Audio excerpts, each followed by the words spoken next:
চোখ দিয়ে পানি পড়ার মতো একটি ঘটনা, সময় থাকলে শুনে যাবেন। 3 দিন হলো হযরত মুহাম্মদ সাল্লাল্লাহু আলাইহি ওয়াসাল্লাম মদিনাতে নেই।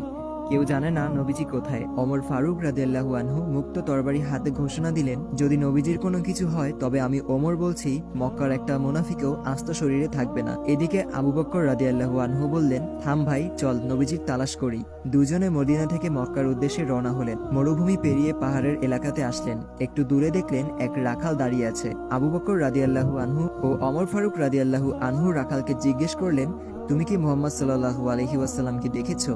রাখাল উত্তরে বলল, আমি মুহাম্মদ সাল্লাল্লাহু আলাইহি ওয়াসাল্লামকে চিনি না এবং আপনাদেরকেও চিনি না, তবে ওই পাহাড়ের উপরে একজন লোক ইয়া উম্মতি বলে কাঁদছেন। আবু বকর রাদিয়াল্লাহু আনহু ও ওমর ফারুক রাদিয়াল্লাহু আনহু বুঝতে বাকি ছিল না ওই লোক আর কেউ না, দয়াল নবীজি হযরত মুহাম্মদ সাল্লাল্লাহু আলাইহি ওয়াসাল্লাম। রাখাল আবার বলল, লোকটির সাথে সাথে আমার সব উট ভেড়াগুলো কাঁদতেছে আর খাওয়া বন্ধ করে দিছে, আপনারা ওনাকে নিয়ে যান, তা না হলে আমার সব উট ভেড়াগুলো কাঁদতে কাঁদতে মরে যাবে। আবু বকর রাদিয়াল্লাহু আনহু ও ওমর ফারুক রাদিয়াল্লাহু আনহু পাহাড়ে গিয়ে দেখলেন দয়াল নবীজি সেজদারত অবস্থায় ইয়া উম্মতি বলে কাঁদছেন। নবীজির কষ্টে আবু বকর রাদিয়াল্লাহু আনহু বললেন, ইয়া রাসূলুল্লাহ, আমি আবু বকর ইসলাম গ্রহণ করার পর থেকে যত আমল করেছি সব আপনার উম্মতকে দিয়ে দিলাম, আপনি দয়া করে মাথা উঠান।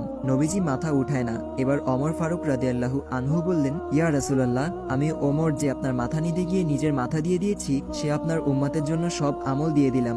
নবীজি মাথা উঠায় না। আবু বকর রাদিয়াল্লাহু আনহু বললেন, ওমর কাজ হবে না, রাসূলুল্লাহকে একমাত্র ফাতেমা শান্ত করতে পারবে। তারা দুইজনে মদিনার দিকে ছুটছেন। পথে হযরত আলী রাদিয়াল্লাহু আনহু এর সাথে দেখা। আবু বকর ও ওমর রাদিয়াল্লাহু আনহু বললেন, সামনে গিয়ে লাভ নেই, রাসূলুল্লাহকে শান্ত করতে ফাতিমাকে লাগবে। এবার তিনজনে ফাতিমার বাড়ির সামনে আসলেন। আলী রাদিয়াল্লাহু আনহু ফাতিমাকে ডাক দিলেন। ফাতিমা বাইরে এসে স্বামীর চেহারা দেখে বললেন, আপনাকে এমন দেখাচ্ছে কেন? তবে কি মক্কার মুনাফিকরা আমার আব্বাজানকে মেরে ফেলেছে? হযরত আলী রাদিয়াল্লাহু আনহু বললেন, তুমি তাড়াতাড়ি চলো, নবীজি ইয়া উম্মতি বলে কাঁদছেন, মাথা উঠাচ্ছেন না। ফাতিমা দৌড়ে গেলেন। নবীজির কাছে গিয়ে বলছেন, আব্বাজান, আপনি সফরে যাবার আগে এবং সফর থেকে ফিরে প্রথমে আমাকে দেখতেন, আমার সাথে কথা বলতেন, কিন্তু আজ 3 দিন হলো আপনার কোনো খোঁজ নেই, আপনি কি আমাকে ভুলে গেছেন? নবীজি তাও মাথা উঠায় না। ফাতিমা রাদিয়াল্লাহু আনহু বললেন, আব্বাজান, আমি আপনার ফাতিমার সব নেকি আপনার উম্মতকে দিয়ে দিলাম। নবীজি মাথা উঠায় না। নবীজি দুই পাশে হাসান হুসেন দাঁড়িয়ে বলতেছেন, নানাজান উঠেন, নানাজান উঠেন।